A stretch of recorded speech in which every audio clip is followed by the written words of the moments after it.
समय आपने देखा होगा कि नक्सल प्रभावित क्षेत्रों में लगातार मुठभेड़ हो रही है और जो है आत्मसमर्पण की भी खबरें नक्सल प्रभावित जिले से सामने आ रही है। ऐसे में माओवादी संगठन को लगातार नुकसान हो रहा है और साथ ही साथ जवानों को बड़ी सफलताएं मिल रही।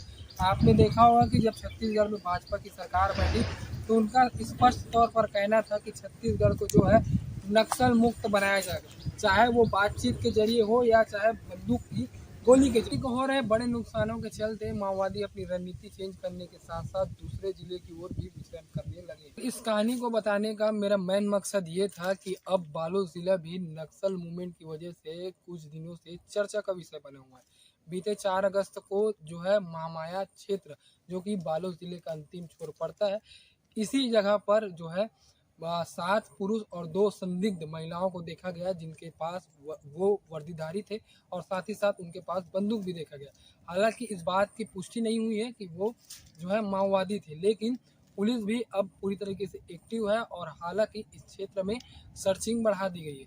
और आपको याद होगा कि बीते दिनों जब दुर्ग आईजी गोपाल गर्ग, राम गोपाल गर्ग बालोद जिले के दौरे पर थे तो उन्होंने महामाया क्षेत्र और जो है बड़हूम क्षेत्र, जो कि गुरु तरफ पड़ता है, उधर भी जाकर उन्होंने मौके का जायजा लिया था और कहा था कि ऐसे सुनने में आया है कि बालोद जिले में भी अब सीमा क्षेत्रों में नक्सल मूवमेंट देखे जा रहे हैं। और उसके ठीक कुछ दिन बाद ये दूसरी खबर है कि नक्सल मूवमेंट यहाँ देखे गए।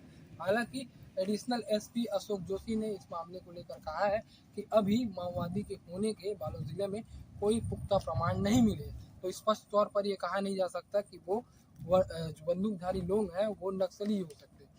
अब देखने वाली बात यह है कि अगर माओवादी लगातार बैकफुट पर है और वो दूसरे जिलों की ओर विचरण कर रहे हैं, जिसको बता दूं ये जो बालोद जिला है वो पहले माओवादियों का पैठ वाला इलाका भी था। 2010 में माओवादियों ने कई बड़े घटनाओं को यहाँ अंजाम भी दिया था, क्योंकि इस इलाके में लगभग 4 से 5 माइंस है और ये पूरा इलाका जो है वो लाल पानी का इलाका है।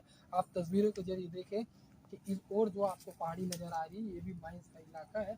और ये इलाका ऐसा इलाका है कि 2010 से लेकर लगभग 2021 तक, जब तक जो है ये बालोद जिला नक्सल मुक्त नहीं हुआ था। मामला इसके बाद में पुलिस की क्या सतर्कता है? अभी 4 अगस्त की रात की बात है, 11:30 बजे के आसपास की बात है। ऐसी सूचना मिली थी कि कुमुड़कट्टा गांव के पास में जो तिराहा है वहां से 8-9 संदिग्ध व्यक्ति गुजर रहे थे, जिनमें 2 महिलाएं भी थीं और कुछ लोग के पास में हथियार भी था। ये रात के समय में इनको किसी व्यक्ति ने देखा था तो उसने उसकी सूचना दी थी। उस सूचना पर से जो है पुलिस ने जो है अपना उस एरिया में सर्चिंग बढ़ाई हुई है और एहतियात बरत रहे हैं और ये पता लगाने का प्रयास कर रहे हैं कि वो कौन लोग थे और उनका उद्देश्य क्या था, और वो जिस तरफ गए हैं उस तरफ जो है उसका हम पतासाजी करके आगे कार्रवाई करने का प्रयास कर रहे हैं कि वो कौन लोग हैं, उस पर हम प्रभावी नियंत्रण कर सकें। मुक्त जिला घोषित नहीं होता तब तक यहाँ पे जो है नक्सल मूवमेंट देखने को मिले, लेकिन 2021 के बाद से ही बालोद जिले में नक्सल मूवमेंट दिखने बंद हो गए थे। हालांकि मैं कोशिश करूँगा कि कुमरकट्टा गांव के लोगों से बातचीत करूँ कि क्या उन्होंने देखा है, वो लोग कौन थे, क्या वर्दी पहने थे, कौन कौन से उनके पास बंदूक थे, ये तो वहाँ जाने के बाद ही समझ में आएगा। हालांकि गाँव वाले मुझे नहीं लगता कि इस बारे में कुछ बोलेंगे, लेकिन अगर कुछ इस कहानी से जुड़ी हुई रिपोर्ट मिलेगी तो मैं उसको भी आपको साझा करूंगा। ये ग्राउंड रिपोर्ट थी।